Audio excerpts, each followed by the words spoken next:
अस्सलाम वालेकुम। ऐसा लगता है कि कोरोना वायरस कम होने का नाम नहीं लेता है।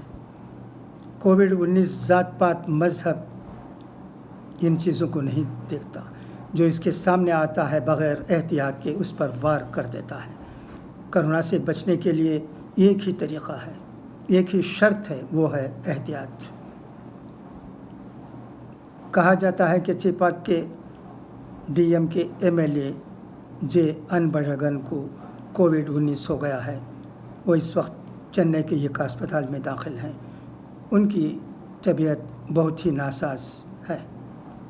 अल्लाह करे कि ये और तमाम मरीज़ शफा पाएँ जल्द अज़ जल्द और किसी को ये मर्ज़ ना लगे। उसी वक्त तमाम लोगों को पाबंदी पर भी अमल करने की ज़रूरत है, एहतियात बरतने की ज़रूरत है और लापरवाही से काम न लें।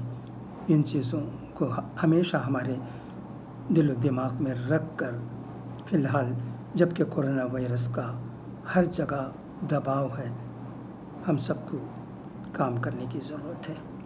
तकरीबन 2.5 माह के वक्फ़े के बाद मुल्क की इबादत गाहें आवाम के लिए खुल गए हैं। कल मुल्क के मुख्तलिफ़ मसाजिद में पुरअमन तरीक़े से नमाज़ें समाजी दूरी के साथ अदा की गई हैं। नमाज़ी घरों से वज़ू करके मस्जिद पहुँचे हैं और घर से जाए नमाज भी लेकर आए हैं। ये ख़बरें आज के अखबारों में शाया हुई हैं और नमाज भी बहुत ही खुश व खुशू के साथ अदा की गई है, क्योंकि 2.5 महीने के बाद आवाम को मस्जिद में जाने का मौका मिला है। मगर तमिलनाडु में अभी तालाबंदी अनलॉक नहीं हुई है, क्योंकि यहाँ लॉकडाउन की मुद्दत को कोरोना वायरस के बढ़ते केसों की बनिस्बत जून आखिर तक बढ़ा दी गई है और इबादत गाहों को फिर से खोलने के सिलसिले में अभी कोई कदम नहीं उठाया गया है। खुदा करे कि जल्द कोरोना वायरस ख़त्म हो और मस्जिदें खुलें। यही सबकी आरज़ू है, दुआ है। तमिलनाडु में कोविड-19 बढ़ता जा रहा है। अब इस मर्ज़ में मुब्तला कुल अफराद की तादाद 33,299 हो गई है और मरने वालों की तादाद 288।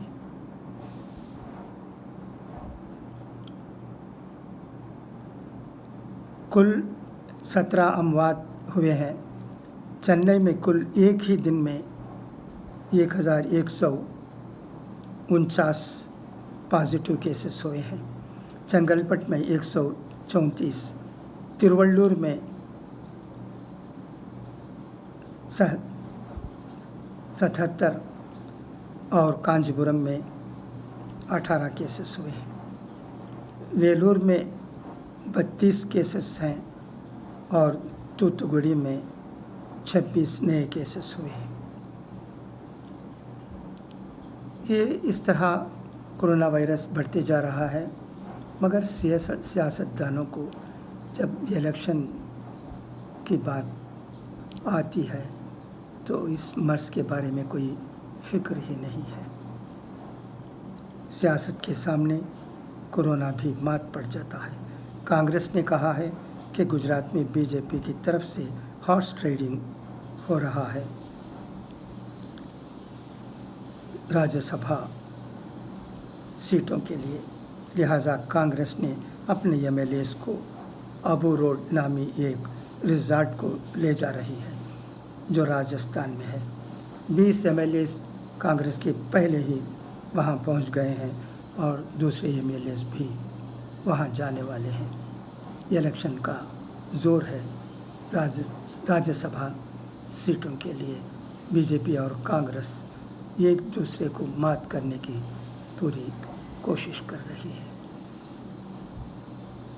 इसके अलावा आम्बूर, वानियम्बाड़ी, गुड़ियातम, पेरनापट वगैरह में भी 1-2 केसेस कोरोना वायरस के फिर से हुए हैं। कहा जाता है کہ مدراس سے آنے والوں کی وجہ سے یہ پازیٹیو کیسز ہوئے ہیں، ورنہ سب کچھ ٹھیک تھا۔ اب آمبور کو بھی اگر حالات یوں ہی رہیں تو ریڈ ایریا قرار دیا جائے گا۔ اس سے بچنے کی ضرورت ہے، احتیاط سب کو کرنے کی ضرورت ہے۔ اب شو فیکٹریز، ٹینریز کھل گئے ہیں، کام ہو رہا ہے، اس وقت اور چوکنا رہنے کی ضرورت ہے۔ گڑامبور میں بھی کچھ کیسز ہوئے تھے، اس لیے عمر آباد، گڑامبور اور آس پاس کی دیہاتوں سے ٹینری اور شو فیکٹری کو آنے والوں پر پابندی بھی لگ گئی ہے۔ مختلف طریقے اس کرونا وائرس سے بچنے کے لیے اٹھائے جا رہے ہیں۔ اس کے علاوہ امریکہ میں بھی چند جگہ چھوٹ ہوئی اور کرونا وائرس کیسوں میں اضافہ ہو گیا۔ کہا جاتا ہے سعودی عربیہ کا بھی یہی حال ہے، وہاں بھی بہت احتیاط برتنے پر زور دیا جاتا ہے۔ ان چیزوں سے سبق لے کر ہم بھی احتیاط برتیں، کوتاہی نہ ہونے پائے، یہ آج کے لیے ہمیں بہت ضرورت ہے۔ پھر انشاءاللہ کل ملاقات ہوگی، تب تک کے لیے اجازت چاہتا ہوں۔ خدا حافظ، فی امان اللہ۔